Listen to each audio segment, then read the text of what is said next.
Maintenant qu'on a vu l'environnement, on va aller voir du côté de nos comportements. Qu'est-ce qu'on veut dire par comportement? Le comportement, c'est constitué d'actions ou de réactions au sein de l'environnement. Ça permet de répondre à la question « quoi ». Tout ce que vous dites et faites consciemment, ça fait référence à vos pensées et à vos actions. Votre comportement, il y a un but, puis il y a une intention positive pour vous. Même si parfois vous avez peur, ça fait partie des comportements. Maintenant, on va aller voir ce que je fais. Lorsque vous estimez des changements de comportement nécessaires de votre part afin d'obtenir les résultats souhaités, certaines questions comportementales sont salutaires. S'entraîner, on en a parlé tout à l'heure, à avoir les bons comportements jusqu'à ce qu'ils deviennent habituels, vous permettra d'améliorer vos habiletés, c'est-à-dire vos capacités. Chez les sportifs, c'est quelque chose qui semble être naturel.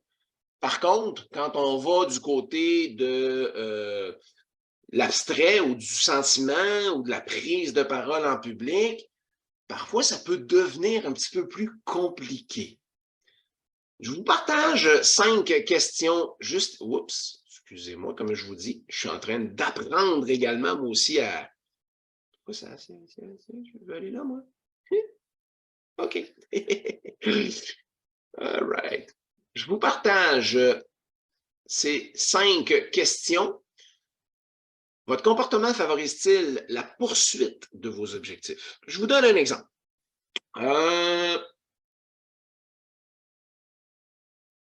Mon objectif, c'est de perdre 20 livres au Québec, ça veut dire 10 kilos en Europe, mais je bois de la bière à tous les jours.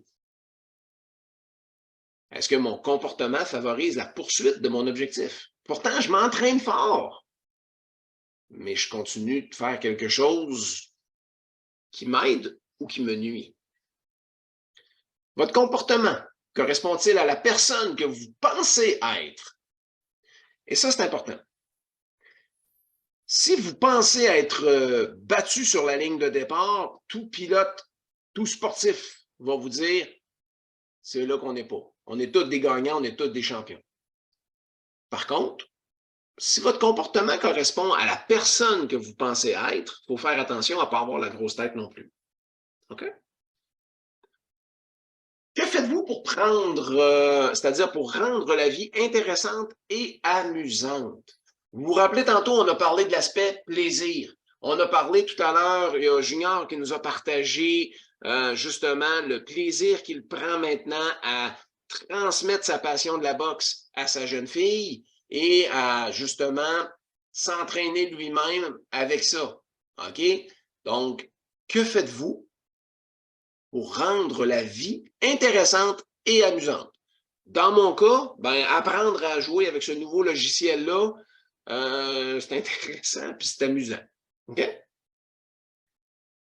Quand et comment votre respiration change-t-elle? Est-ce que vous êtes conscient de ça?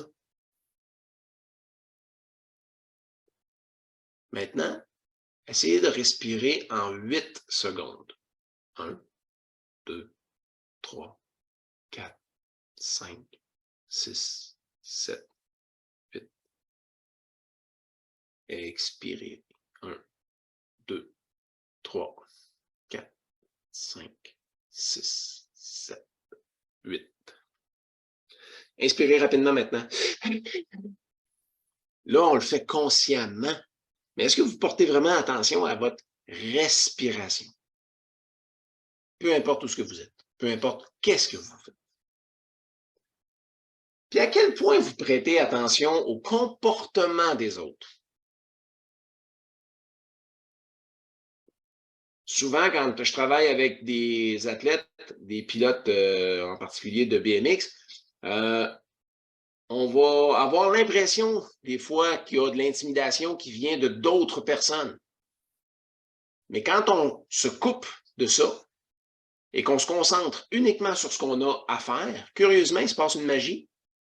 Et c'est les gens qui voulaient nous intimider qui deviennent comme « Hey, ça n'a pas marché ma stratégie ». Ben non, parce que les autres se sont trop concentrés sur ce que les autres faisaient. Mais c'est important de savoir à quel point on porte attention au comportement des autres. Tout à l'heure, on a eu une intervention de Vanessa qui nous disait elle utilise une technique de réflexion que je vous ai partagée. Justement, elle a porté attention à quel niveau ou à quel comportement des autres. Est-ce que ça fait du sens pour tout le monde? Est-ce que vous avez répondu à toutes ces questions-là? Et Sylvain? Oui. J'ai une question. La dernière question, à quel point prêtez-vous attention au comportement des autres? Mais comme moi, j'ai marqué le langage corporel, ça fait-tu bon, ça? J'en Ça regarde fait beaucoup de du langage sens? corporel. Est-ce que ça fait du sens pour toi?